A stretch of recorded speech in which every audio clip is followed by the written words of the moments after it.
Students, families, counselors, good morning or good afternoon, wherever it is in the world you are joining us. Thank you so much for joining StriveScan's virtual college exploration program. These next 4 days are in partnership with the colleges that change lives, and I have a few announcements before we begin with today's session. First and foremost, you are encouraged to ask questions throughout the session via the Q&A button that you see on your screen. When you submit a question, it gets sent just to our panelists, and they'll work to answer the question during the session and at the conclusion of the session. So please use that Q&A throughout the session. As a reminder, your camera and your microphone are turned off. The panelists cannot see or hear you. This is one of 50 panel presentations and individual information sessions that are being run through the Colleges That Change Lives program, and this runs through Tuesday evening. We encourage you to go to strivescan.com/virtual/CTCL, the same place you went to register for today, and sign up for additional programming. When you signed up today, you received a barcode. You do not need that barcode for this virtual event. And we are recording this session and all of the sessions that are happening. And those recordings will be made available shortly after each session at strivescan.com/virtual/CTCL. And with that, I'm gonna hand it over to our panelists. Okay. Well, good morning. My name is Jeff Mongold. I'm the Associate Director of Admission at Hiram College. And I am joined here today by Hiram College Junior, Zoe Mongold. And so there's two Mongolds in the same room. Obviously, we are related. She is my daughter. And I will let Zoe introduce herself and tell you a little bit about not only her, but also so far her Hiram College experience. Hi, so I'm Zoe. I am a junior here. I'm a biomedical humanities and integrative exercise science double major. I have minors in history and classics.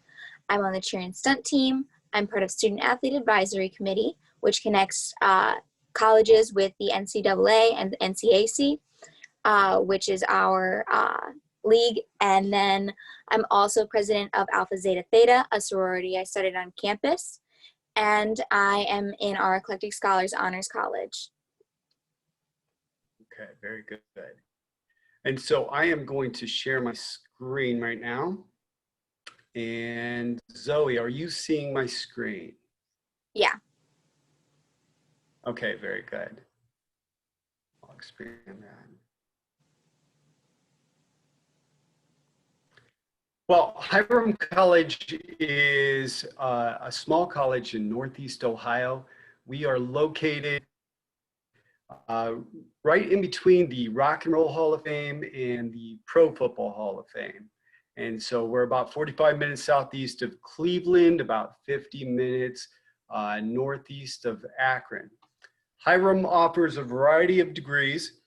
We offer both the contemporary degrees and also the classic liberal arts degrees. And so we will have classic degrees like history and art and math, but then also contemporary degrees that lead directly into employment like nursing, education, integrated exercise science. And Zoe, could you tell us about your major and what you have going on academically? So my main focus major is biomedical humanities. It connects the sciences you need for pre-med and with humanities. So humanities is the top major to get into med school at the moment. So it kind of adds both the science that you need to know and more like bedside manner and how to deal with people. And then I decided to add a double major in integrative exercise science. Lots of our classes cross over, so it just was a few more classes. And with 2 free summer classes each summer, I'm able to get more stuff done. And I also did CCP in high school, so I got my cores out of the way before I came here. And I also have minors in history and classics, so lots of those classes cross together, so I can major or minor in both of them and not have to take a whole bunch of classes. And that's just something I'm interested in. It's not really focused towards where I'm going. It's just extra hobby of mine. Okay.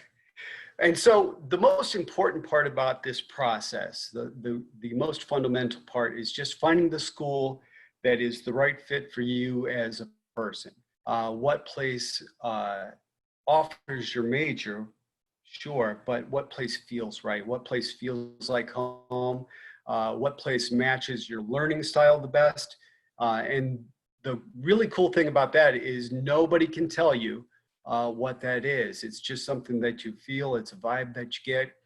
I think a tremendously important thing to do is not only research on the internet, but actually make the campus visit, get on campus, walk around, breathe the air, and just kind of get a feel.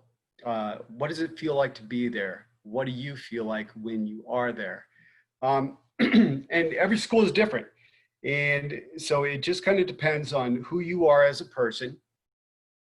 I'll tell you, we are located in Highroom, Ohio, and it's a little village. It's kind of like a little New England style village.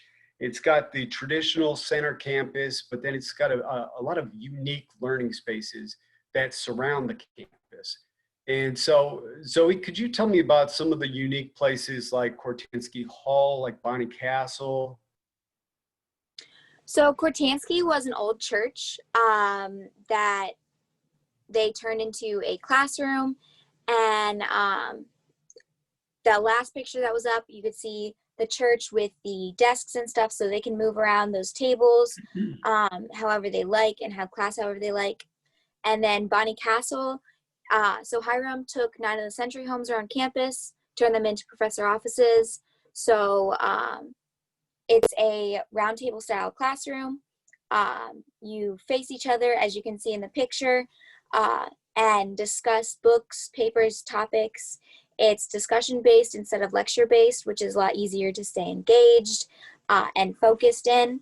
And then we have other departments such as biomedical humanities, environmental studies, history, and a few others in the houses as well. And with the offices being upstairs where the bedrooms used to be, it's a lot less scary to go to office hours because you're walking through an old house to get there. So it just feels more comfortable going there. So what's some of the history behind Kortansky Hall? So Kortansky was a church located in Mentor, Ohio. President Garfield gave a speech there, and they were going to tear down the church, but Hiram said, no, we'll take it, because President Garfield was a janitor here, then a student, then a professor, then president of the college, and president of the United States. So he's kind of a big deal here. So we've got the church, and right next to the church, we have his statue. Okay.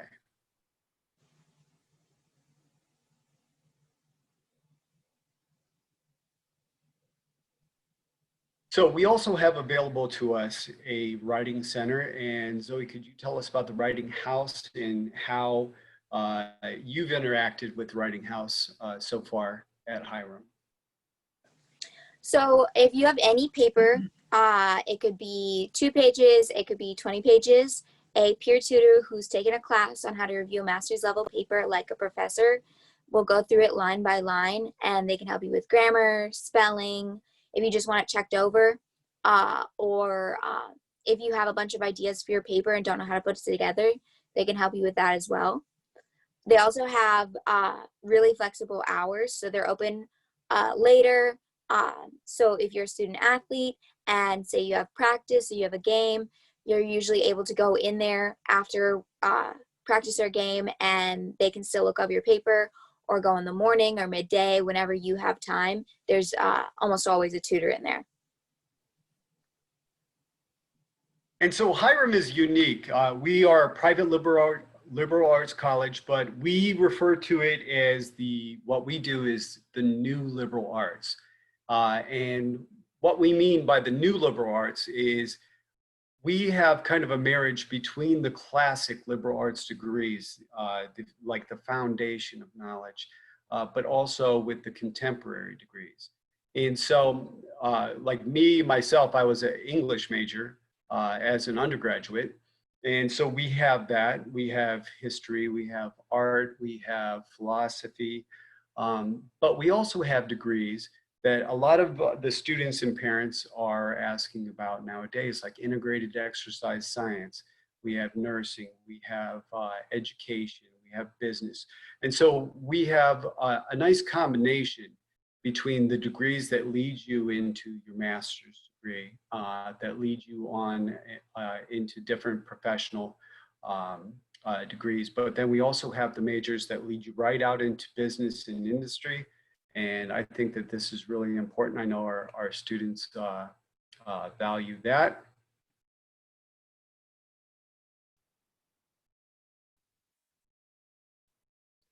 I think one of the most unique aspects of Hiram College is our semester system. So typically, semesters in the United States at most colleges and universities, they're about 15 weeks. And what you do if you're trying to graduate on time, you're taking about 6 courses all the way through. And so you're juggling about 6 tests at the same time, 6 papers at the same time. And then you have clubs, organizations, activities, you have athletics. And so there are a lot of things to do. And if you're not careful in that kind of semester structure, and I remember this from my undergraduate, I went to a large state school, and we had the same structure, the 15-week structure. And I remember exam week would come up, and I would line the exams up, and I would knock them down. I would get the information in. I would get it out on the test, get a really good score, and then pop, move right to the next one, and then the next one, and the next one. The only problem with that is that I tended to rely more on short-term memory processes. And so with Hiram, it's more based on long-term memory, learning the material as opposed to memorizing it. You know, getting an education as opposed to getting credentialed. And so Hiram does things very differently. What we do is we break down the 15 weeks into 2 sections. There's a 12-week section, and then there's a 3-week section. So for the first 12 weeks, what you do is you take 3 or 4 courses. And so let's say you have a schedule and it's Monday, Wednesday, Friday, and you're taking 3 courses. You're in class 3 hours a day, 3 days a week. And so you have Tuesdays and Thursdays to do your studying, to do your reading, to get a little bit deeper into the material. At the end of the 12 weeks, you take your final exams, and then you're done with those. For in between, there is a week off where you can refresh, kind of rejuvenate. And for the final 3 weeks, take 1 intense course. And so it tends to be more theory-based in the 12-week, more high-impact experiential learning in the 3-week. And this can lead to unique opportunities. And so, Zoe, as of now, what kind of classes do you take during the 3-week time period? During the 3-week, I have mostly taken any class that's been required. So if there's any class in your major or a core class that you're not really interested in, but you have to take it, it's great to take it during the 3-week because then you've only spent 3 weeks of time on it instead of an entire semester. So it's like you can kind of just get it over with instead of going through it all of a semester. So I am not really into art classes. So I just take, but I need a creative method because it's one of our cores. So I just take the art class during the 3-week so I don't have to spend an entire semester on it. And most of the 3-week classes that are cores, they're for non-majors. So they know that you're not a major in the class and that you're not like going into this. So they know kind of how to teach you and how far you are in like experience wise. So what other kind of opportunities are presented in the 3-week other than that? You can also do a study abroad during the 3-week.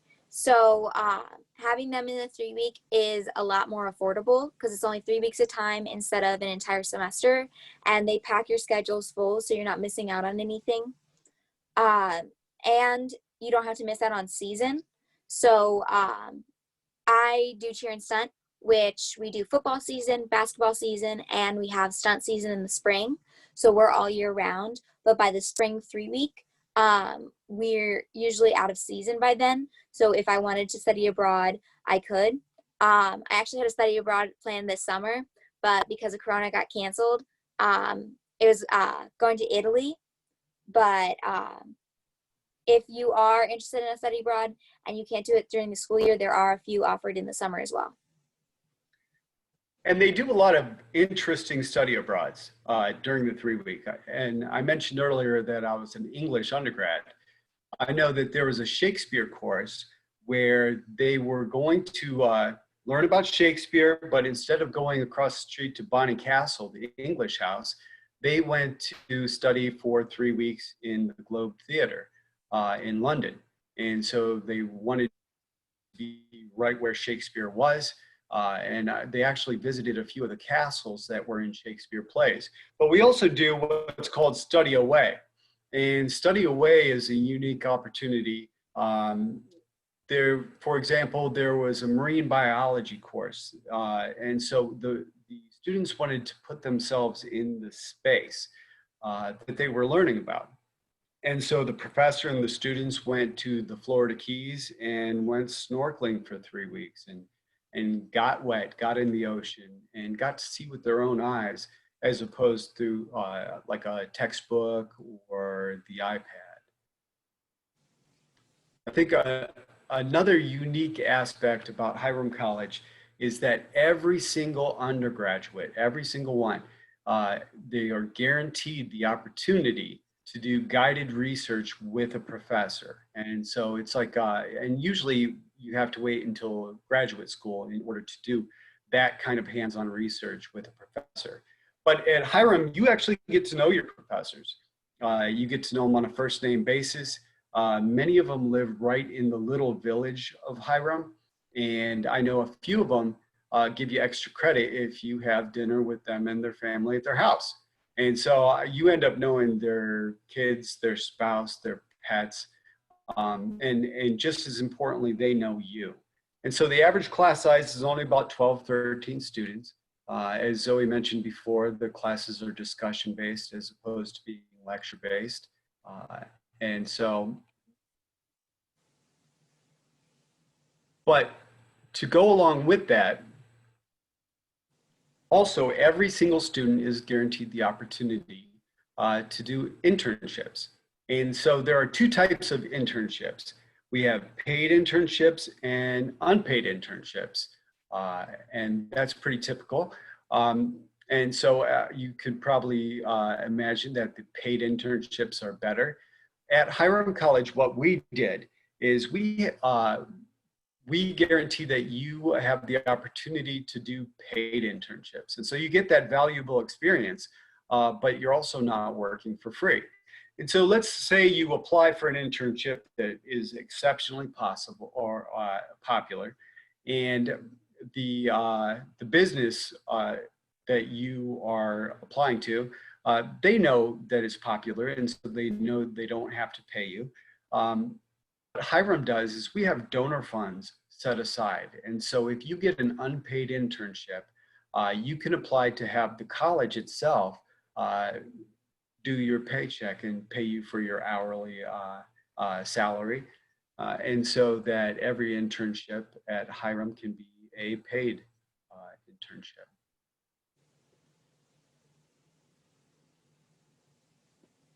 Okay, Zoe, do you want to start off with the Tech and Trek program, kind of explain what that is all about?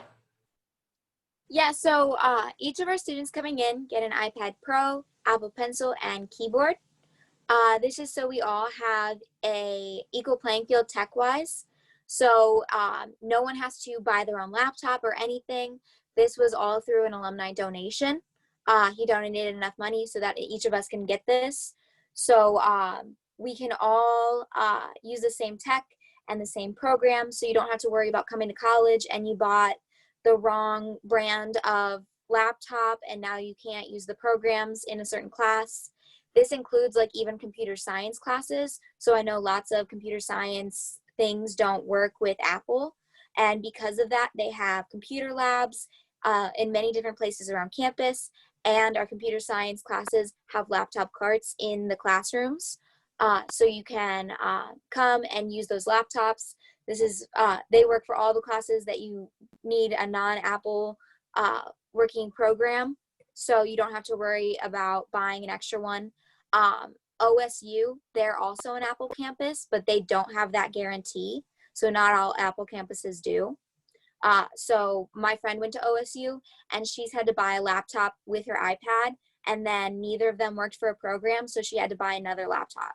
So, and sell her old one. So it's just like more complicated that way. This way, everyone has the same programs and you never have to worry about having the wrong device.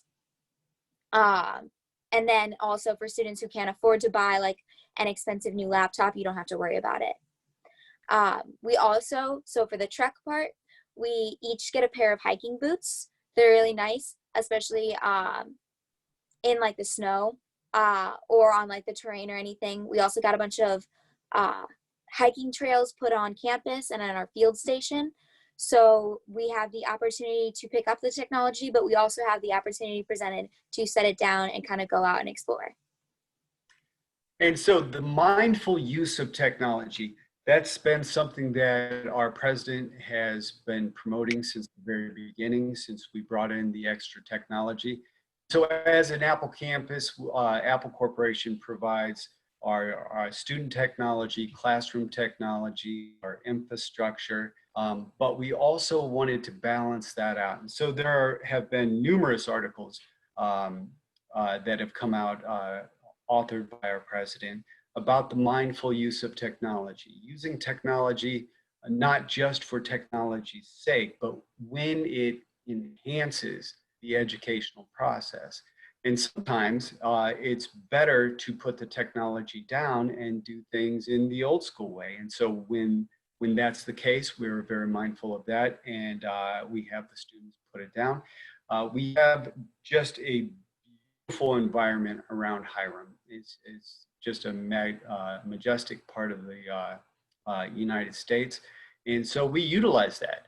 And so with the hike and bike trails, with the natural environment. And so the hiking boots are thrown in there so that you are able to get out and enjoy that natural environment. Now, the idea of Tech and Trek really took off in the media and in national attention. And so now we have a yearly conference called Tech and Trek, where educators K through 12, but also in higher education, will kind of converge on tiny little Hiram, Ohio, and learn about what we do and how we do it, and also the philosophy behind Tech and Trek and the Tech and Trek program.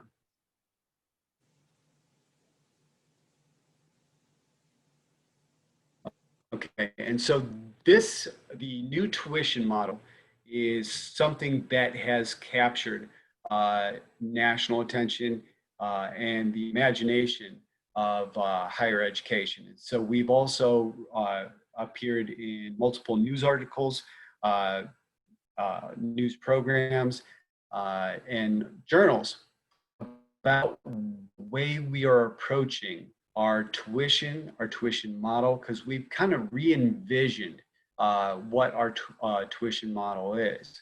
And I have a little video, and hopefully this video plays.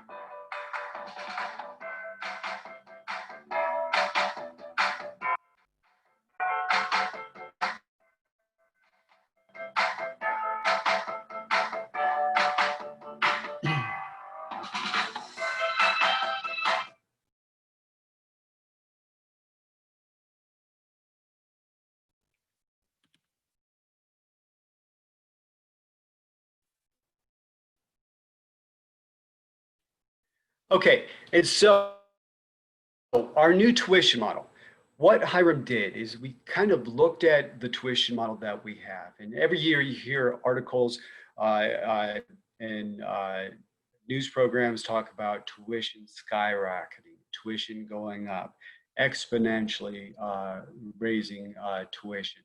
And so I think everybody in higher education knows that this model is unsustainable. You can't just keep pushing up and up and up. Every year it goes up more than the cost of living. It goes up more than inflation. And so, but what do you do about it? And so what we did is we reviewed it and decided that eventually something is going to have to change, and we wanted to be out in front of that. We wanted to be a leader. And so what we decided is that we were going to, based on the philosophy that we want students to pick the school based on fit, not based on finance. And so we lowered our tuition to the point where it matches most state schools.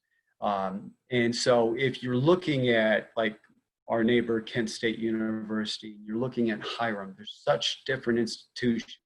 You're not going to have the same feeling about both. But let's say you think Hiram is the better fit, but Kent State is way less expensive. You might be tempted to make a different choice. And so we lowered tuition 30%, brought it down to a more reasonable level. But to go along with that, we did a few more things. We also eliminated all of our fees, like the mandatory fees, like the technology fee and the student events fee and all of the fees, which total up to about $2,000 per year, and just got rid of them. And so today, for this new incoming class and for the class next year, Hiram is actually about 35% less expensive than it had been before. We felt like it was the right thing to do, but what I noticed afterwards was actually kind of fun, is that we started getting national attention.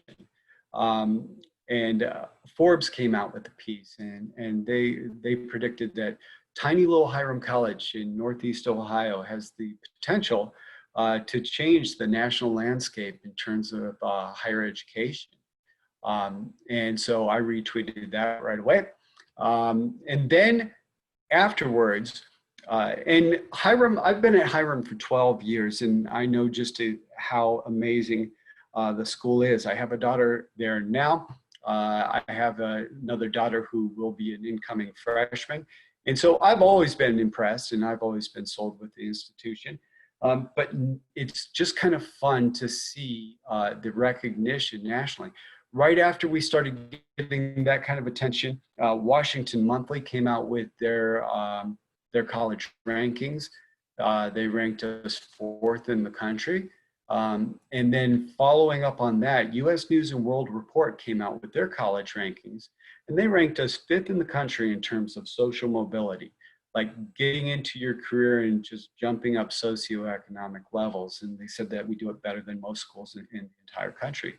And so with 2 daughters there, I'm kind of excited about that, because it almost feels like a retirement plan. But not only did we do that, we also have the new innovation of we decided that we want more students on campus during the summertime. And so to do this, we decided that all of our summer courses, if you're a Hiram College student, all of our summer courses are free. No tuition, no fees. The only thing that the student is responsible for is paying for their textbooks. And Zoe, you don't buy textbooks normally. What do you do? I rent my textbooks because there's really no need to keep them. So that cuts the price down significantly because you can borrow them for the 12-week, and then during the 3-week, we're a part of OhioLink, which connects all of the college libraries in Ohio. And you can borrow a book for 2 to 3 weeks. So lots of times students will go through OhioLink, and if your textbook is located at the OSU or Miami University libraries. You can borrow it and it gets sent to our school, and you have it for pretty much the duration of the 3 weeks. So you don't even have to buy a book during that time. So how long does it usually take for a book to arrive from Ohio Link? I'm not actually sure. I've never gotten a book from Ohio Link. That's just what most people do. Most of my 3 classes, they don't even make me buy a book because they're just like, what's the point? Why would you buy a book for only 3 weeks of time? And so they will use free textbooks lots of times too. So you don't even have to buy a book, or they just use articles from online. So it depends on what kind of class you're in. Okay.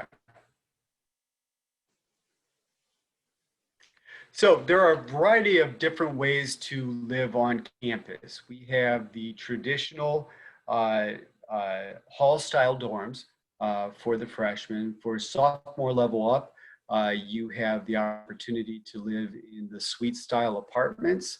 And then junior level up, you have the opportunity to live in our townhouse village.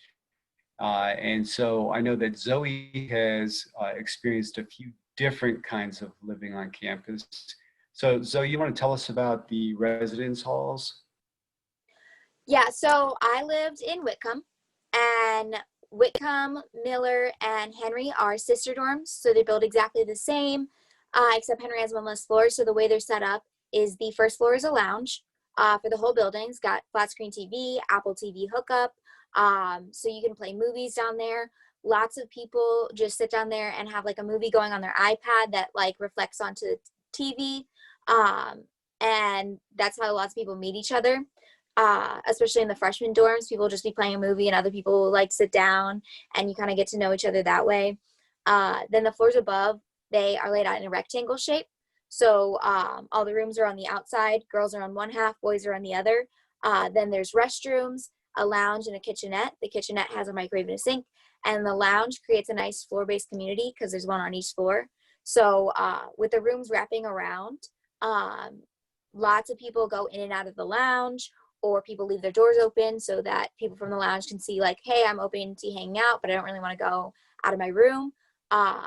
You can come in here though. So if you want to meet people, but you're not someone who wants to go out and meet people, you can just leave your door open, and that's kind of like a cue. Like, hey, you can introduce yourself, but I'm not going to come out there. So it's kind of open for you. And because of that, it's so easy to meet people. I got to know all the people on my freshman floor really well because of that. And we do lots of floor and building programs.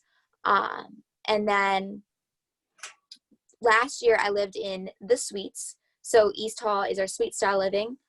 6 to 8 people live there. You choose who you live with, and there is a fully furnished living room, a full-size fridge, kitchen cabinets, a microwave, a sink, and 2 bathrooms in each suite. Then on each floor there is a stove in like the common area for the building. So on each floor there's a stove, so you can cook on your own if you'd like to, but you don't have to. I actually lived with an RA suite, so I didn't know who I was living with until I moved in. So she texted me. She's like, hey, I have a single open and I saw you're on the wait list for singles. So I was just like, okay. And I lived there. Then when all the schools went online for quarantine, Hiram didn't make you go home, so you could stay if you wanted to. All of my suite mates went home and I stayed. And so I had an 8-person suite all to myself, which was so fun. I just had all that space, and it's probably the biggest place I'll ever live by myself. And then my friends stayed as well. So they would come, and I had a living room, which was nice. We could all hang out. And then one of my other friends also had a suite to herself. So we just switched between living rooms if we wanted to go to a different place. And then I am living in Booth Centennial this coming year. So that's another residence hall, but it's a building-based community instead of a floor-based community. So Booth and Centennial are laid out in hallways. Then there's a bigger lounge. The front lounge is more social. So they have different events, class games, and activities or kind of campus and building programs. And they have a bonfire up front, which they'll do lots of fires for building and campus activities, but you and your friends are welcome. You just let your resident assistant know, and they'll start it for you. Then you can just hang out with friends out there. So each of our students get a single room this year, so we can all be socially distanced. But since I was going to live in a triple, which had 3 people in it, they reduced it down to 2 people because the rooms are huge for the triples, because they can also work as quads. So they could have 3 to 4 people in them usually. But this year it's just me and one of my friends, and then the other girl who is going to live in a triple is right across the hall in a single. So we kind of have that open space, and it's going to be nice this year having that kind of living.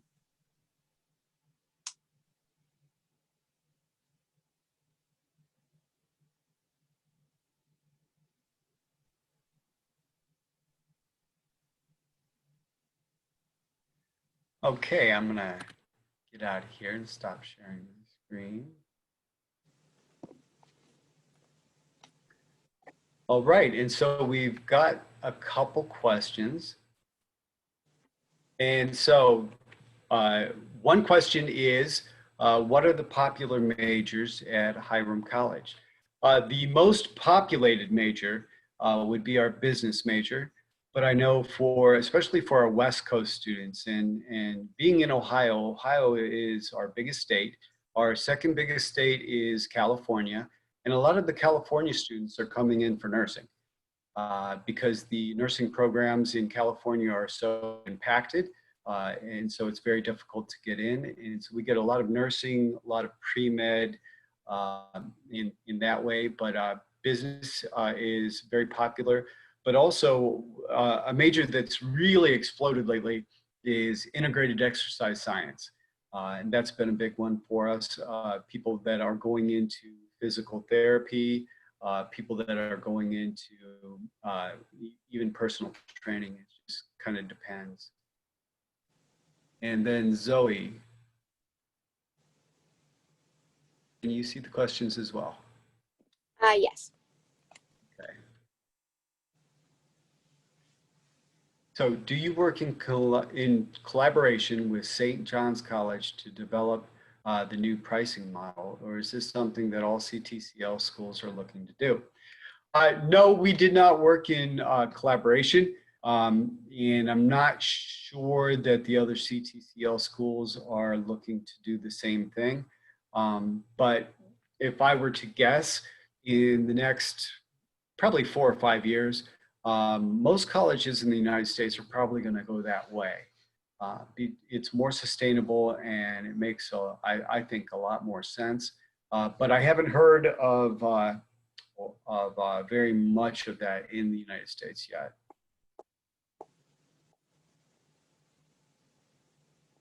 Are there any other questions before we sign off here?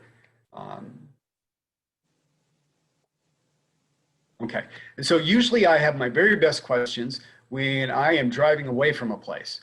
And so if anything comes up, any questions that you want to know about, any assistance that you need about Hiram College, all of my information is on the website. And so always feel free to call me. If you're anything like my kids, then text me and let me know how I can help, and I will definitely take care of you. But thank you for coming to our session. And so it's been a lot of fun. Thank you so much, Jeff and Zoe, for sharing this information, and students and counselors, thank you for joining us. As you close this window, a very quick 4-question survey will appear, so we do ask for your feedback on this session. We encourage you to sign up for the additional Colleges That Change Live sessions that run through Tuesday evening. Those can all be found at strivescan.com/virtual/CTCL. Thanks, everyone. Have a great day.